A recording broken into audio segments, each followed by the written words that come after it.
Bienvenue sur cette vidéo, je te propose qu'on passe en revue les 10 fonctionnalités de Procreate qui m'épatent le plus et que j'adore. On va voir tout ça et je peux même te dire qu'il y a certains points sur lesquels Photoshop est vraiment à la traîne. Allez, je te montre ça tout de suite. Alors c'est parti, première fonctionnalité géniale de Procreate, c'est l'outil doigt. Pour la première fonctionnalité, je vais choisir de parler de l'outil doigt. Alors, l'outil doigt de Procreate en soi n'est pas révolutionnaire. Et pour être sincère, je préfère même celui par exemple de Krita ou de Photoshop, qui permet selon moi un peu plus de choses. Mais Procreate a le mérite d'avoir mis en avant cet outil dans sa barre d'outils, qui est justement très minimaliste, où on va retrouver l'outil pinceau, l'outil gomme et l'outil doigt. Ce qui rend son utilisation extrêmement facile. Ça invite l'utilisateur dès les premières secondes ou les premières minutes à appuyer dessus et à s'en servir. Donc pour mélanger les couleurs ou faire du blending, on a cet outil qui est présenté là de manière super instinctive, c'est très intuitif et il n'y a pas besoin, comme sur Photoshop par exemple, d'avoir des connaissances particulières, d'avoir des bons réglages de brush. Non, on le sélectionne et on peut s'amuser avec. Ensuite, deuxième fonctionnalité que je trouve géniale sur Procreate et vraiment que je préfère à ses concurrents, Krita ou Photoshop ou autre, c'est l'outil liquéfier. Pour faire le parallèle, c'est l'outil fluidité sur Photoshop. L'outil liquéfier te permet, encore une fois de manière très simple, de repousser les pixels d'un calque. C'est un petit peu comme si tu poussais avec ton doigt les pixels d'une image pour la déformer, pour changer les formes, les proportions. C'est vraiment un jeu d'enfant. Je trouve que l'outil est présenté de manière logique, c'est minimaliste, c'est intuitif et le fait de pouvoir l'utiliser avec le doigt rajoute un petit côté un peu ludique. Mais bien sûr, tu peux le faire autant avec ton stylet qu'avec le doigt. Donc la première option permet, comme je l'ai dit, de repousser les pixels. Donc vraiment, tu vas déformer ton calque. Mais il y a plein d'autres options. Par exemple, tu peux utiliser l'option tourbillon, qui, comme tu peux le voir, te permet de faire tourner tes pixels. Alors, ça peut être pratique, mais évidemment, c'est pas celui qu'on va le plus utiliser. Tu peux aussi pincer tes pixels pour rendre ça plus petit, ou au contraire, élargir pour grossir une certaine zone de ton image. Ça te permet notamment d'avoir des variations de design très rapidement si tu veux. Donc ces outils-là, généralement, on les retrouve un petit peu partout. Mais Procreate s'est dit, tiens, tant qu'à faire, si déjà je fais un outil qui est marrant à utiliser, autant mettre les bouchées doubles. Et c'est pour ça qu'il y a d'autres options qui existent, notamment Cristaux. Comme tu le vois, elle permet de faire apparaître des petits cristaux à partir de l'endroit où tu appuies sur l'écran. Alors on va être sincère, tu ne vas t'en servir qu'une fois sur 10 000 digital painting. Vraiment, on s'en sert jamais, mais ça a le mérite d'exister et c'est plutôt amusant. D'ailleurs, au passage, tu as aussi l'option distorsion qui est juste en dessous et qui te permet justement de rajouter un petit effet de vague à chacun des effets de liquéfier. Ensuite, tu as également bord, reconstruire et ajuster qui sont d'autres options, d'autres manières d'utiliser l'outil liquéfié. Bref, c'est vraiment un outil qui est très bien fait, hyper facile à prendre en main, très ludique et pour ma part, il m'a conquis. Je prends plus de plaisir à l'utiliser sur Procreate que sur Photoshop.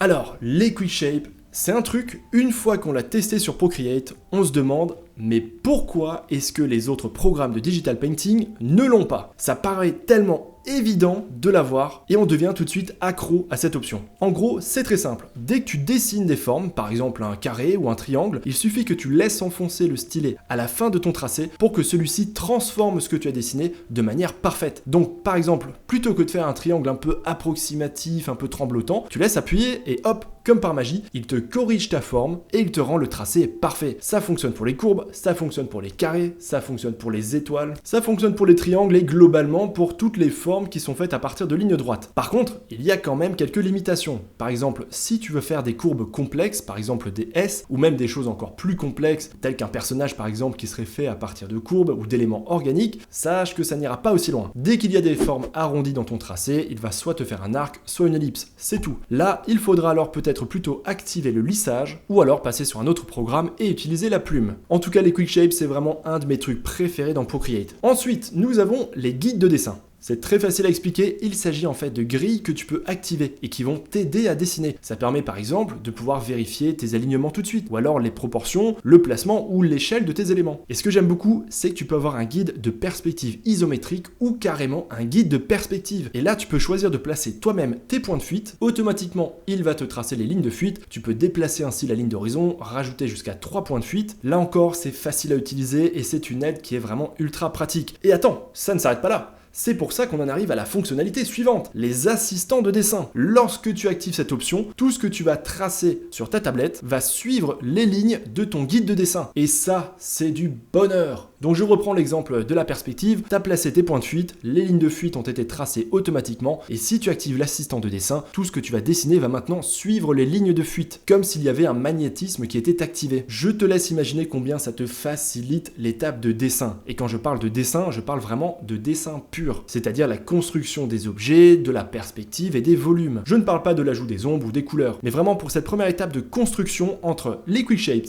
les guides de dessin et l'assistant de dessin, c'est pas étonnant que beaucoup de gens préfèrent faire du dessin pur, du croquis ou du line art sur Procreate. Je trouve que pour ces étapes-là, il est vraiment imbattable. Allez, fonctionnalité suivante de Procreate que je trouve géniale, c'est le timelapse vidéo. Ça aussi, c'est une vraie réussite. Tu peux enregistrer tous les digital paintings que tu réalises du premier coup de brush jusqu'au tout dernier et à la fin, l'exporter pour en faire une vidéo que tu pourras ensuite repartager ou faire du montage par-dessus si tu veux. Et ce qui est génial, là encore, je trouve que Procreate a tout compris de ses utilisateurs, c'est qu'il n'y a strictement rien de compliqué. En fait, il n'y a même rien du tout à faire. Par défaut, c'est activé. Tu crées un nouveau document, tu commences à peindre et en fait, ça enregistre déjà. Et à la fin, tu as juste à appuyer sur un bouton partager et hop, ta vidéo est exportée. Il n'y a aucune connaissance technique qui est nécessaire. Et si jamais tu veux un peu plus d'options, comme par exemple changer la qualité de la vidéo, tu as quand même 2-3 petites options qui sont disponibles dans les réglages. Allez, fonctionnalité suivante, ce sont les ajustements que j'ai envie d'appeler secondaires. Dans les premiers, il y a ceux qui sont vraiment indispensables, tels que les courbes, teintes, saturation, etc. Donc ça, c'est ce que je vais appeler les ajustements de couleur. Mais ensuite, nous avons les ajustements d'effets, que je trouve vraiment amusants, mais surtout très bien conçus. On va par exemple avoir 3 flous différents, qui sont à chaque fois applicables de manière intuitive, pour pas dire presque ludique. On a aussi un ajustement de bruit, un ajustement de netteté, un ajustement de rayonnement ou encore d'effet de glitch. Comme tu le vois à l'écran, c'est vraiment convaincant, c'est plutôt facile à utiliser et en plus, il y a vraiment plein d'options de customisation pour cet ajustement. Alors encore une fois, on va pas se mentir, tu t'en serviras quasiment jamais, c'est vraiment très spécifique, mais ça a le mérite d'exister, c'est là, c'est facile à utiliser, c'est vraiment marrant. Et à côté de la facilité d'utilisation, le fait que ce soit un outil qui soit amusant à utiliser, c'est sûrement ça la deuxième force de Procreate. Il y a encore d'autres ajustements d'effets qui existent, je vais pas t'en parler ici, on va plutôt passer à la suite. La fonctionnalité suivante, c'est recolorisation, ou alors color drop en fonction du contexte. Cet outil est encore une fois super bien fait, très pratique pour faire la même chose par exemple sur Photoshop. Ça va demander plus de connaissances, plus d'étapes, c'est un peu plus complexe. Alors que sur Procreate, tu as juste à faire un glisser-déposer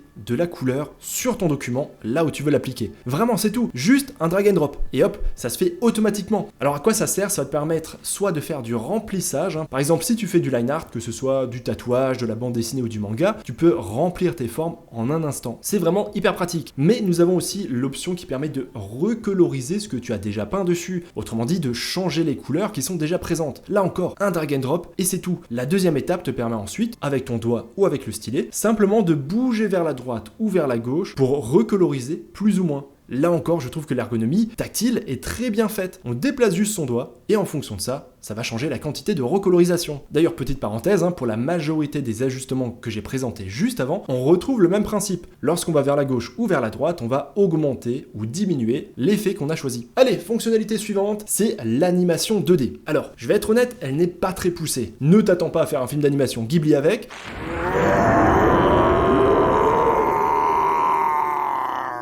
Mais, comme toujours avec Procreate, c'est hyper simple, c'est pris en main en 5 minutes, je montre ça dans mes cours, c'est vraiment super facile à prendre en main. Et je trouve que le gros avantage, c'est que ça te permet de faire tes premiers pas dans l'animation. Moi, c'est un petit peu comme ça que je l'ai ressenti, c'était plus pour moi une invitation à découvrir l'animation 2D. Ça peut être créatif, ça peut être amusant d'en faire, et ça peut te permettre de, pourquoi pas, sublimer un petit peu ton digital painting en ajoutant des petites animations à la fin. Et si vraiment t'as eu un coup de cœur pour l'animation, rien ne t'empêche ensuite d'aller vers des applications plus sérieuses, y compris sur iPad. Donc, c'est un outil qui est assez limité, mais qui a le mérite d'exister dans une application qui à la base est faite vraiment pour le digital painting. Moi en tout cas, je trouve que c'est une bonne idée d'avoir ajouté ça. Et enfin, pour la 10e fonctionnalité de Procreate que j'ai adoré, j'aurais pu te citer la peinture sur les objets 3D, mais je vais être sincère, c'est pas quelque chose qui me touche plus que ça, je pense pas que ce sera très utilisé, c'est d'ailleurs assez limité à l'heure actuelle. Donc, je préfère t'inviter toi à nous dire ta fonctionnalité préférée en commentaire. Je suis curieux de voir ce que les utilisateurs de Procreate préfèrent, en tout cas, tu as là mes réponses, j'attends de voir les tiennes. Je le redis sans cesse, mais Procreate est une petite application qui pour 10 € seulement s'avère vraiment étonnante, agréable à utiliser, pleine de petites surprises. C'est pas pour autant que je vais lâcher mon bon vieux Photoshop et ma tablette